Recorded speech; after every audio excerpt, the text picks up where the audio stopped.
हाँ। नमस्कार। मैं इस समय माता खेर भवानी के मंदिर में हूँ और इस मंदिर की ऐतिहासिकता ये है कि माता खेर भवानी इनका प्रसिद्ध नाम है, लेकिन असली नाम इनका माता महाराज्ञी है।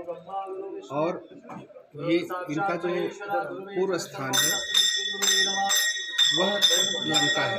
रावण ने बहुत तपस्या की और माँ को प्रसन्न किया और कहा कि आप लंका में आकर बसें। तो माँ उसकी तपस्या से प्रसन्न होकर के लंका में निवास करने लगी और रावण को उससे बहुत शक्ति मिली।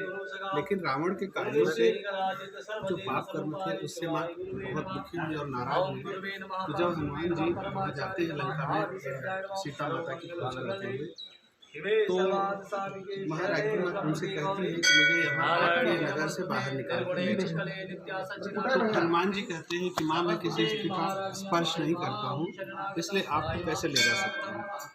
तो महाराज्ञी माँ ये कहती हैं कि ठीक है, मैं एक जल में प्रवेश कर जाती हूँ और आप उस जल में जो कमंडल में मुझे ले चलिए और कश्मीर में, यानी कि उस कश्मीर का जो असली नाम है वो शारद देश है, क्योंकि ये माना जाता है कि माँ शारदा का देश है और यह सरस्वती का देश माना जाता है।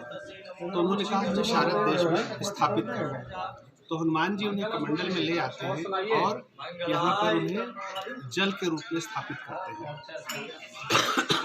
यही कारण है कि माँ महाराज्ञी का स्पर्श कोई भी नहीं करता है और उनका जो निवास है वो जल में है। इसीलिए जो कुछ भी चढ़ावा देना होता है, प्रसाद देना होता है, वो जल में ही चढ़ाया जाता है। और जल कुंड के चारों तरफ, इस कुंड के चारों तरफ पवित्र जल है और माँ बीच में बैठी हुई ताकि उनका कोई स्पर्श न कर सके। और इसका महत्व ये है कि जब ये जल गुलाबी रंग का होता है या सफ़ेद रंग का होता है तो पवित्र माना जाता है और इस बात का प्रतीक होता है कि भविष्य में कोई भी घटना दुर्घटना नहीं होने वाली है निकट भविष्य में। और जब जल का रंग काला हो जाए, नीला हो जाए या ब्राउन यानी कि मटमैला हो जाए, तो वो इस बात का प्रतीक होता है कि कोई भी दुर्घटना होने वाली है, कोई आपदा आने वाली है।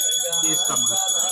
मंदिर का निर्माण की जहाँ तक बात है, इतिहास की बात है, तो इस मंदिर का निर्माण इस रूप में जम्मू और कश्मीर के तत्कालीन महाराजा प्रताप सिंह ने 1912 में करवाया था।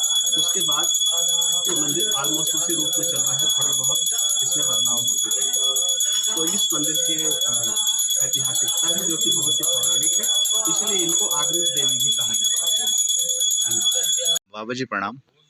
थोड़ा सा जी, आप थोड़ा खीर भवानी माता के बारे में तो सब बताएं। क्षीर भवानी महाशक्ति संपन्न स्वरूपिणी अष्टादश शक्तिपीठ में सर्वोत्तम महंत ऊंचे स्थान में उपस्थित हो गया। हनुमान जी को त्रेता युग में रावण लंका में सीतापहरण होने के बाद माँ क्षीर भवानी ने हनुमान जी को आदेश कर दिया, आपने मेरे को अमृत बिंदु रूप में लेके जाओ और सतीसार महाक्षेत्र काश्मीर में मेरे को प्रतिष्ठा करो। मैं वहाँ पाप बढ़ गया रावण लंका में, यही मैं उपस्थित करके लोक कल्याण पालन करने के लिए सबको दर्शन भाग्य करता हूँ। यह महानवरात्रि में माँ क्षीर भवानी अमृत बिंदु स्वरूपिणी रूप में यहाँ सबको दर्शन कर रहे हैं। ये तुलमूल गांधार क्षीर भवानी माता की जय। काश्मीर में 5 क्षीर भवानी माता है। जब हनुमान लेके आ रहा है उस समय 5 अमृत बिंदु गिराया। एक कुपवारा में भी क्षीर भवानी है, बाकी 2 बंडीपुरा के सामने है। जय क्षीर भवानी माता की जय। आप काश्मीर हरमुखेश्वर कैलाश सबसे बड़ी यात्रा है गंगाष्टमी में। वो गंगाबल तीर्थ को हरमुखेश्वर तीर्थ बोलते हैं। हम ऐसा 5 बॉटल लेके आया, ये 5 बॉटल आप दर्शन करिए। ये यात्रा कैलाश मानसरोवर यात्रा तो कम से कम समान होता है, लेकिन 2 दिन में कर सकता है, लेकिन बहुत ध्यान से चलिए। काली गंगाष्टमी 1 हफ्ते में होता है, बाद में बंद होता है। जय क्षीर भवानी माता की जय। तंगधारा कृष्ण गंगा में शारदाम्बा माँ ऐसा शक्ति रूप में ऊपर ज्ञान रूप में उत्पन्न हो गया। ये क्षीर भवानी शक्ति अतीत महान पवित्र शक्ति है। तो इस शक्ति के लिए आप बोलने का 1000 वर्ष टाइम लगता है। माँ का शक्ति का पूरा बोलने का इतना महत्वपूर्ण कथागमन है। एक बार ब्रह्मा जी, विष्णु जी और महेश्वर परमेश्वर जी तीनों ने पुष्पक विमान में माता जी लेके जा रहा है। तो ब्रह्मा जी और एक ब्रह्मा जी को देख लिया, विष्णु जी और एक विष्णु जी को देख लिया, शिव जी और एक शिव जी को देख लिया। तो पूछा, हे माँ मैं तो सृष्टि करता हूँ, और एक ब्रह्मा कहाँ ही आया, और एक विष्णु कैसे आया, और एक शिव जी आया। ऐसा देखते रखो, पुष्पकमान चलते रहता है। फिर ब्रह्मा विष्णु महेश्वर दिखाया।